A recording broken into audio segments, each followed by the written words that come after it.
స్వాగతం. ఏప్రిల్ 2018 తులారాశి ఫలాలు. ఈ మాసంలో చేపట్టిన పనులు కష్టం మీద పూర్తి అవ్వను. తీవ్ర ఆటంకములు ఉండవు. కానీ సహకారం ఉండక సకాలంలో కార్యములు పూర్తి కావు.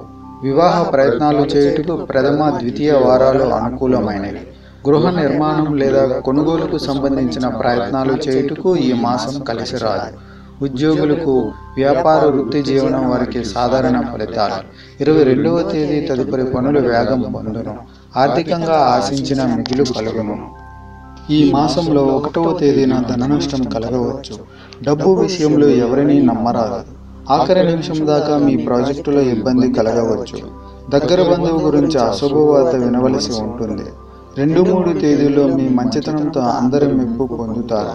పోస్టు ద్వారా ఉత్సాహపరిచే వార్త వచ్చే సూచనలు ఉన్నాయి. 4-6 తేదీల్లో మిశ్రమ ఫలితాలు ఉంటాయి. మంచి ఉత్సాహంతో అతి ముఖ్యులను కలుస్తారు. 7 నుంచి లాభాన్ని ఇచ్చే ఒప్పందం చేసుకుంటారు. రాబడి ఇబ్బడిముబ్బడిగా ఉంటుంది. 8న మీ భాగస్వామితో మంచి అనుకూల వాతావరణం ఏర్పడుతుంది. చాలా సమావేశాల్లో 9-11 తేదీల్లో చిన్న విషయంపై తగాదా ఏర్పడవచ్చు.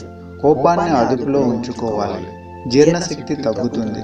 పై అధికారుల మన్ననలతో 12-13 తేదీల్లో ప్రభుత్వ సంబంధ వ్యవహారాలు అనుకూలిస్తాయి. విద్యార్థులకు మంచి ఫలితాలుంటాయి. 14-15 తేదీలో గొడవలు వచ్చినా జీవిత భాగస్వామితో ప్రేమగా ఉండాలి. అవసరమైన వారికి విరాళాలు ఇస్తారు. పై అధికారులతో సత్సంబంధాలు ఉంటాయి.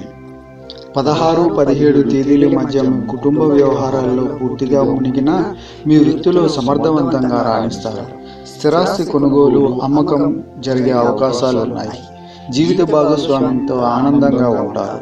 18-20 తేదీల మధ్య బద్ధకంగా అనిపిస్తుంది. మీ పై అధికారులకు కొందరు గిట్టిన వారు మీపై ఆరోపణలు చేసినా మీ బుద్ధి చాతుర్యంతో వాటిని పరిష్కరించి ఆఫీసర్ల మెప్పు పొందుతారు. ఇంట్లో వాతావరణం కూడా ఆందోళనగా ఉండవచ్చు. 21-23 తేదీల మధ్య ముఖ్యమైన పనులు పూర్తి చేసి భవిష్యత్తులో లాభపడతారు. కఠిన శ్రమతో బిజీగా ఉన్నా ఎలాంటి ఆందోళన లేకుండా ప్రశాంతంగా ఉంటారు.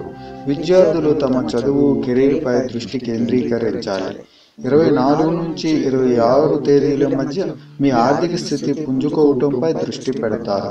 మీ శత్రువులు ఎంత కీడు చేయాలని ప్రయత్నించినా మీకు హాని జరగదు. మంచి విలాస జీవితం గడుపుతారు. 27-28 తేదీల మధ్య మీకు రావాల్సిన పైకం ఆగిపోవచ్చు. పనిలో వేగం తగ్గుతుంది. 29-30 తేదీల మధ్య మానసిక ప్రశాంతత ఉంటుంది. ప్రయాణాలు మీ కష్టపడే తత్వం వల్ల డబ్బు వచ్చే యోగం ఉంది. ఇంటికి కొత్త వస్తువు కొంటారు. ప్రజలను మీ ప్రతిభతో మెప్పిస్తారు. ఈ వీడియోలు మీకు నచ్చినట్లయితే కనుక లైక్ చేయండి, షేర్ చేయండి, కామెంట్ చేయండి. మరిన్ని వీడియోల కోసం సబ్స్క్రైబ్ కూడా చేయండి.